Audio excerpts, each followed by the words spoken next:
어느 단계까지는 그 무죄 추정의 그 원칙이 적용이 되어야 되겠지만요. 모든 그 정황이 이건 그 너무 진실을 그 한 방향으로 또 가리키고 있다면 이런 경우 또 보나마나 결과 또한 그 크게 다르지 않을 것입니다. 피해자인 그 여성의 그 수치심 그리고 연예인인 그 동생의 직업적인 그 상황까지 모든 걸 그 고려해 보자고요. 선운숙 씨의 그 친언니의 그 성추행 사건이 그 언니 입장에서 보면 아무런 그 실익을 거둘 일이 없습니다. 그럼에도 이렇게 그 드러낸 데는 이건 그 빼도 박도 못할 그 성추행 그 입증할 증거가 차고 넘친다는 그런 반증이죠. 유영재 씨가 그 사과 없이 도피처만 또 변명만 또 피해자에게 그 원망만 그렇게 돌리고 있다면 아마 그 자기 그 스스로 판 지금 그 빠져 있는 그 무덤의 그 깊이를 더 깊게 그 파고 있는 것과 같은 일이 된다는 것입니다.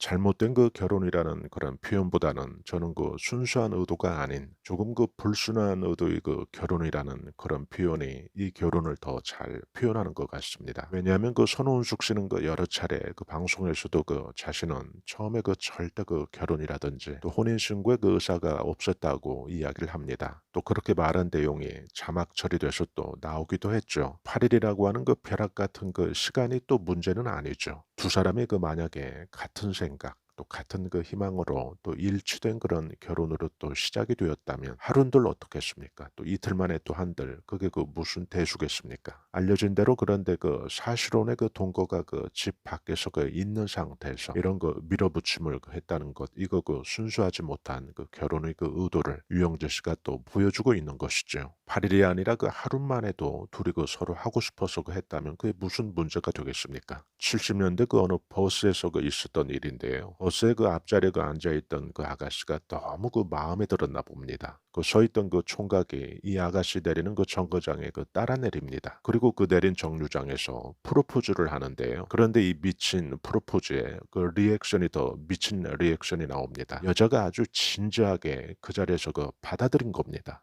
미친 여자 같은 이 결정이 미친 짓이 아닌 정말 그 만나야 될 사람끼리 만났다는 것을 그 사람들은 그 후에 알게 됩니다. 왜냐하면 이 부부는 딸아들 낳고 아주 잘 살고 있거든요. 결국 유영재 씨 같은 경우는 그 사랑이 아닌 여배우의 그 후광이 필요했던지 아니면 또 개인의 그 어떤 의도가 있었겠죠. 이렇게 그 급하게 그 서두른 그 배경에는 또 순수하지 못한 그런 의도가 있다는 것이죠. 손자 있는 나이에 그냥 살지 그 나이에 무슨 주책 없이 그 결혼을 해서 저렇게 그 구설거리가 되고 있나 생각이 된다면 이런 생각은 또 선우은숙 씨를 또 두 번 죽이는 짓이죠. 선우은숙 씨는 분명 그 방송에서 말을 했죠. 완강히 그 결혼 의사가 그 처음에 없었다고 그 이야기를 합니다. 집요한 그 유영재 씨의 그 설득에 넘어가긴 했지만은 선운숙 씨 입장에서 그 남자가 뭐 그리워서 결혼을 했겠냐고요. 남자라면 뭐 전 남편에게서 이미 징글징글 그 속상할 만큼 충분히 그 상했을 텐데요. 유영재 씨의 그 집요함 때문에 그 순간적인 그 판단력이 흐려진 것 같습니다. 그런 그 결정에서 또 이게 이렇게 또 언제까지 고통을 안기는 그런 그 패착이 되어버렸던 것이죠.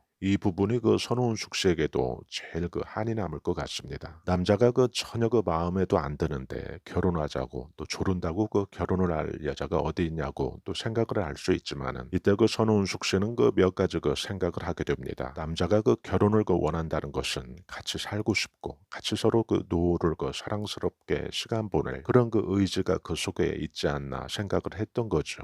꽃다운 나이에는 그 잘난 그 남편 만나서 남들이 그 다 모르는 또 속으로 그 골병드는 그런 상처를 안고 살다 보니 거울 앞에 보이는 그 자신의 그 60 중반을 그 이미 지나가고 있는 주름진 그 얼굴에서 그 남은 시간이 그 참 그 소중하게 더 느껴졌을 겁니다. 자신의 그 인생을 위해서 그 닫아놓고 살던 그 남자에 대한 그 마음을 그때 그 거울 속에 비친 그 자신의 그 나이 든 모습 또 앞으로 그 남아있을 그 시간 이런 것 등이 죽어도 그 만났으면 안 될 그 유영재라는 그 남자에게 그 마음에 문을 여는 그 계기가 되어버린 거죠. 이때 선운숙 씨는 그 유영재 씨에게 그 딱 한 가지를 원했습니다. 이것도 그 요즘 같은 그런 물질적인 기준으로 또 모든 걸 그 우선 생각하는 또 이런 시대에는 좀 남다르게 느껴지더라고요.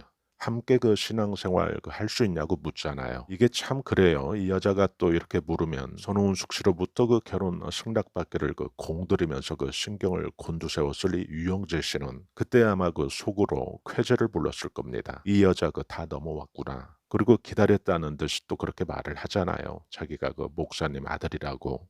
유영재 씨가 그 결혼 승낙의 그 마지막 그 구분응선까지 넘는 또 곧 그 두 자매에게 그 닥칠 끔찍한 그 운명이 그 갈리는 그런 그 지점이기도 했던 것이죠. 손은숙 씨가 그 유영재 씨에게 그 속은 부분입니다. 유영재 씨가 그 상대를 그 속인 부분이기도 합니다. 왜냐하면 우리가 그 절간에 다니든 또 성당에 다니든 신앙생활 같이 할래?라는 그런 이런 질문에 대한 그 대답이 그래라고 그렇게 긍정적인 그 답을 상대가 해주게 되면 단지 그 초하루 날 그 손잡고 절간 같이 가자고 하는 혹은 그 일요일에 그 성당 같이 가자고 하는 그런 그 형식적인 그런 동선 말고 그 안에는 더 중요한 그 숨어 있는 지문이 있다는 것입니다. 신앙의 그 이름이 또 이렇게 거론이 된다는 것은 그때의 그 숨은 약속은 최소한 그 집 밖에서 그 여자 짓, 또 최소한 그 집 밖에서 그 음주가무 짓, 나쁜 짓, 또 나를 그 뒤통수 칠 그런 짓, 이런 짓은 그 설마 하지 않겠지 하는 그런 그 묵시적인 그 바람들이 그 약속에는 그 숨어 있는 것이죠. 사람의 그 욕망은 대동소이합니다. 본능처럼 모두 그 지키려고 하는 것이 있습니다. 또 욕심내고 싶은 것도 있죠. 크게 다르지 않다는 것입니다. 그런데 손은숙 씨는 그 욕망 가운데 그 물질적인 그런 욕망은 모두 그 내려놓았습니다. 그래서 그 몸뚱아리만 돌아다니던 그 유영재 씨를 선택을 한 거죠. 그리고 손은숙 씨가 그 채우고 싶어 했던 그 정신적인 그 부부로서의 그 공감, 노후를 그 같이 보내는 그 부부로서의 그 교감을 유영재 씨에게 그 기대를 한 거죠. 그런데 그 결혼을 해보니 웬걸 유영재라는 이 남성은 음주가무를 즐기는, 더 나아가서 결혼마저도 양다리 그 환승 결혼을 그 주저하지 않을 만큼 그렇게 그 손은숙 씨가 그 기대했던 그런 그 남자가 아니었던 것이죠. 방송에 보여진 대로 또 그리고 많은 그 시청자들이 이 부부 그 오래 못 갈 것이라고 이구동성 그 예견을 했었죠. 그 예측대로 또 손은숙 씨와 이 유영재 이 부부는 단순히 그 부부 파경이라고 하는 그 부부 문제뿐만 아니라 유영재 씨에 의해서 그 저질러진 그 손은숙 씨 그 친언니의 성추행까지 벌어지게 됐습니다. 단추의 비유를 하면 그 첫 단추가 잘못 꿰어진 결혼이었습니다. 이상하다. 그렇게 그 결혼을 조르던 남자가 막상 그 결혼을 해보니 이게 뭐지? 아마 그런 그 공허한 느낌을 손은숙 씨는 그 받았을 겁니다. 폼나게 그 거울 앞에 서서 보니 자신은 그 첫 단추부터 잘 꿰서 폼이 나야 되는 그 결혼이라고 하는 부부라고 하는 그 의상이 자꾸 그 거울에 비친 그 모습을 보니 뭔가 그 폼이 안 나 보이는 거죠. 옷이 그 삐딱하게 보이는 겁니다. 그럴 수밖에 없었던 그 이유가 있었죠. 손은숙 씨가 그 첫 단추로 알고 있던 그 자리에 이미 그 집 밖에서 버젓이 그 사실혼의 그 동거관계라는 그 다른 여성이 그 자리에 그 있었다는 것입니다. 손은숙 씨와 그 친언니에게 또 끔찍한 그 고통을 준 이 유영재 씨는 알려진 내용이 또 모두 그 사실이라면 자신의 그 주체할 수 없었던 그 일탈된 그런 욕망의 해소 때문에 얼마나 또 두 여성에게 그 깊은 상처를 주고 또 자신의 그 말년을 또 파탄으로 또 몰고 가게 될지 이제 그 유영재 씨는 직접 몸으로 그 느끼면서 또 후회하면서 또 살게 될 겁니다. 남자는 그 여자와 달라요. 남자는 금방 늙습니다. 여자는 그 곱게라도 늙죠. 그 게시판의 그 시청자들의 그 의견처럼 유영재 씨는 그 굴러온 복이 그 너무 겨워서 스스로 이렇게 걷어찼으니 그 노후는 그 후회하면서 또 살게 될 가능성이 높아졌어요.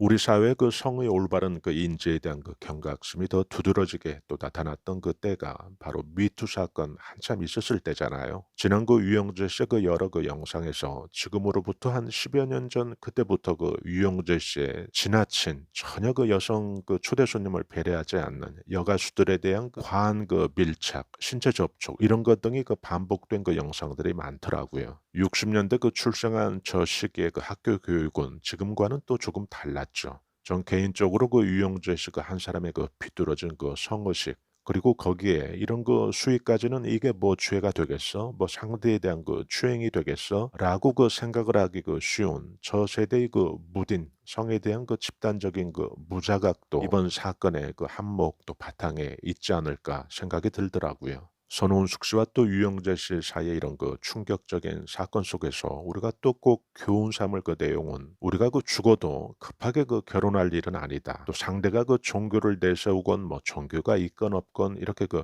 종교라는 것이 그 사람을 그 신원 보증해 주는 것이 아니다. 속지 말자. 또 밤 12시 전에 그 집에 들어오는 게 그렇게 그 힘든 남자. 이거 그 전혀 나를 그 사랑하거나 또 나를 그 배려하는 남자 아니다라는 이런 사실. 또 툭하면 그 각서나 써서 그 순간순간을 그 모면하려는 이런 사람들, 이런 것들은 또 습관성으로 반복이 된다는 것, 또 자기 손으로 그 라면 하나 그 끓여 먹을 줄 모르는 사람, 1년이 돼도 그 청소기 그 세탁기 한번 그 돌릴 줄 모르는 남자, 이런 남자 그 결코 나를 위하는 그 사내라고 할 수 없다. 이런 내용을 우리는 작게라도 또 교훈 삼아야 될 것 같아요.